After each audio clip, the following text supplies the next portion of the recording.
Archaeologists have found a synagogue Jesus preached in. And yes, I've got pictures, and there's still paint on the walls. Hi, I'm Jeremy. I'm a deep skeptic, also a pastor.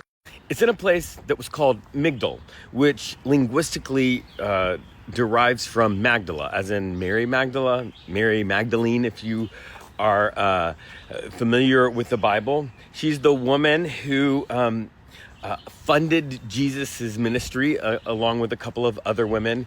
And she's also the woman that, unfortunately, a pope tied to a story of her being a you-know-what worker, and which is not true, but whatever. Anyway, it's Magdala.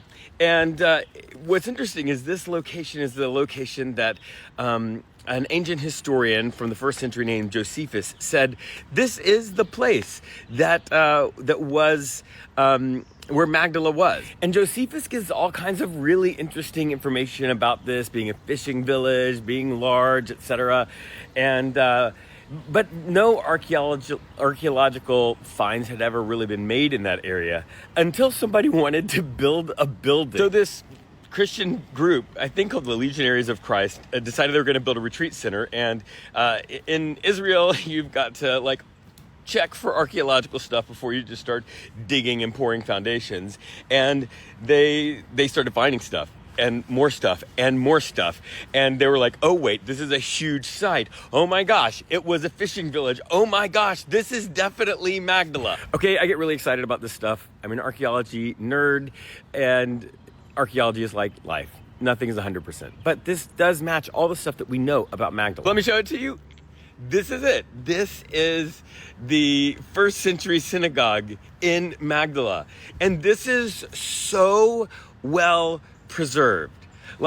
There are frescoes on the wall.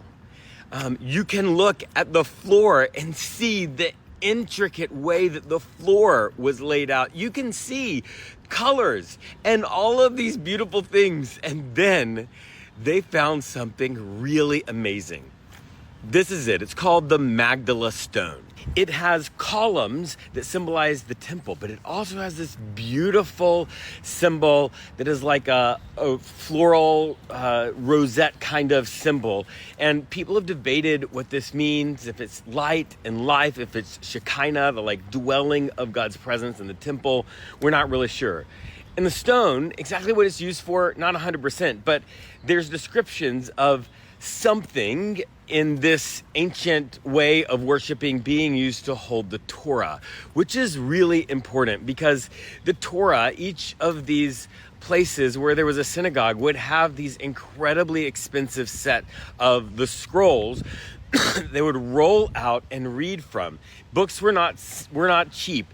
They had to be copied by hands. These were some of the most valuable things that existed in the ancient world and some of the holiest things that would be used in worship. And so this is quite possible the stone that was used to hold the Torah that Jesus read from while he was preaching. All right, I said it. Archaeology is like life. It is never 100%. And it's not 100% that Jesus actually preached in this synagogue.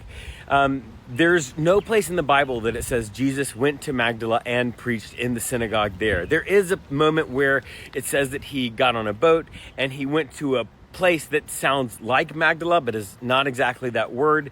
And so it is debated by scholars whether or not that is Magdala. Some say yes, some say no. But there's a bigger case to be made that that Jesus most likely preached here. And that is that in the ancient world, when you traveled from place to place, you had to stay in a different house every single night. And because there weren't hotels in almost anywhere. So, when you were traveling from place to place with Jesus and all of his disciples, the 12 disciples plus all the other people who traveled with him, you had to find a place and a city to stop in where you could actually house all of those people.